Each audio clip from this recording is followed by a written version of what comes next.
ایک دن کوفہ کے قاضی شریک بن عبداللہ فیصلہ فرما رہے تھے کہ ایک عورت آئی اور اس نے کہا، میں سب سے پہلے اللہ سے مدد مانگتی ہوں اور اس کے بعد آپ سے، آپ میری مدد کیجیے۔ شریک نے پوچھا، کس نے آپ کے ساتھ ظلم کیا ہے؟ عورت نے کہا، خلیفہ مہدی کے چچا زاد بھائی موسیٰ بن عیسیٰ امیر کوفہ نے۔ میرا فرات کے کنارے پر کھجور کا ایک باغ تھا جو مجھے اپنے والد کی میراث سے ملا تھا۔ ہم بہن بھائیوں نے اس باغ کو آپس میں تقسیم کیا تھا اور ان حصوں کے درمیان دیوار بنوا دی تھی۔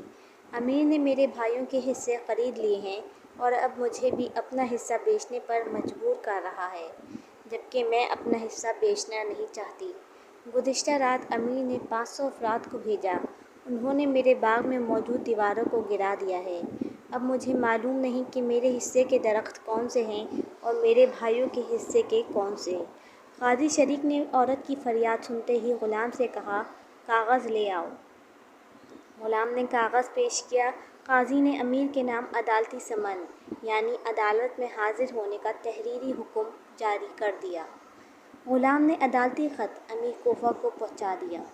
امیر نے جب خط پڑھا تو پولیس کے افسر کو بلوا کر کہا، شریک کے پاس جاؤ اور کہو کہ سبحان اللہ، آپ عجیب آدمی ہیں۔ ایک عورت نے مجھ پر دعویٰ کیا ہے اور آپ نے صرف اس دعوے کی بنیاد پر مجھے مجرم قرار دے دیا۔ پولیس افسر نے امیر سے معذرت کرتے ہوئے عرض کیا، اے امیر، آپ مجھے معاف فرما دیں اور یہ کام میرے علاوہ کسی اور کے حوالے کر دیں۔ لیکن امیر نے پیغام اور قاضی کے نام خط پہنچانے پر اصرار کیا۔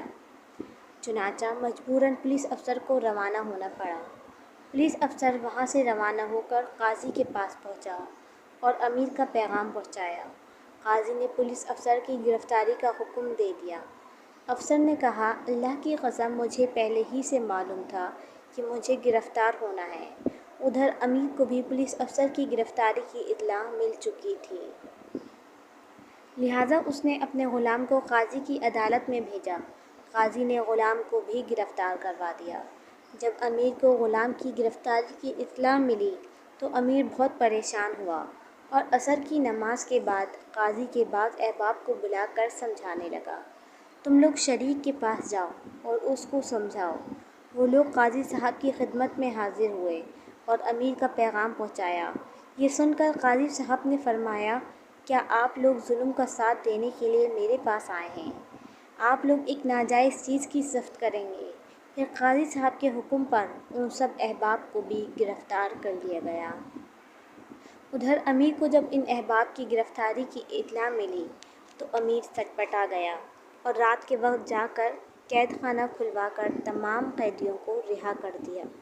اگلے دن صبح جب قاضی صاحب عدالت میں حاضر ہوئے اور ان کو قیدیوں کی رہائی اور امیر کی حرکت کی اطلاع ملی تو فرمایا، اللہ کی قسم، مجھے ان لوگوں سے یہ امید نہیں تھی کہ اگر ہم ہر حق ناحق میں ان کی بات مانیں اور فرمانبرداری کریں تو یہ ہماری عزت کریں گے، اور اگر ہم حق بات کریں اور شریعت کے احکامات پر عمل کریں تو یہ لوگ ہماری بات نہ مانیں گے اور ہمیں ذلیل کریں گے۔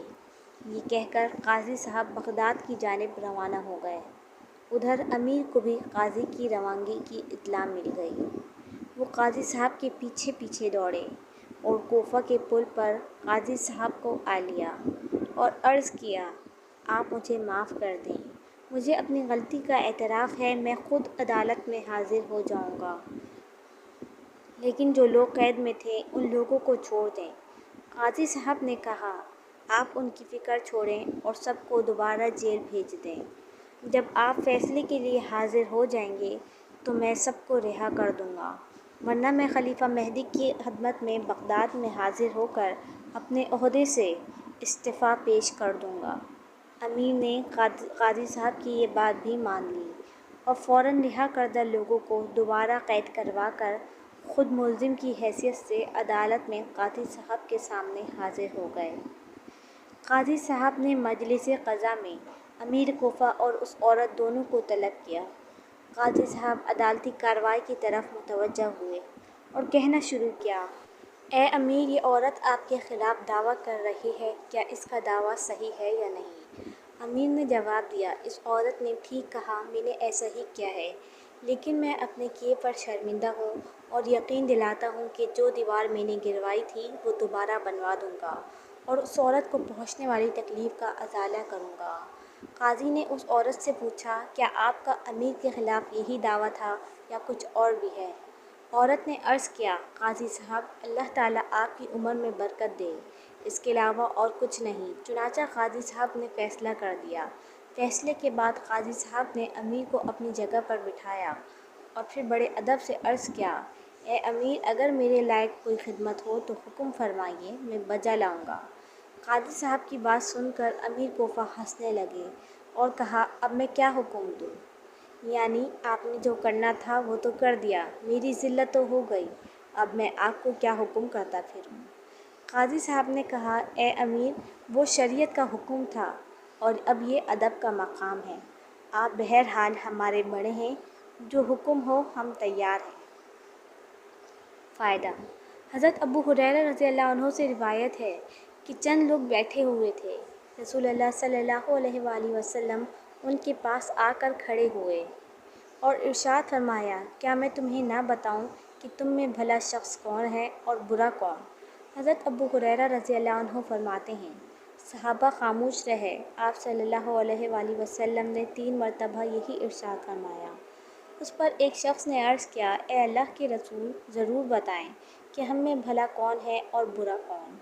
آپ صلی اللہ علیہ وآلہ وسلم نے ارشاد فرمایا، تم میں سب سے بھلا شخص وہ ہے جس سے بھلائی کی امید کی جائے اور اس سے برائی کا خطرہ نہ ہو، اور تم میں سب سے برا شخص وہ ہے جس سے بھلائی کی امید نہ ہو اور برائی کا ہر وقت خطرہ رہے۔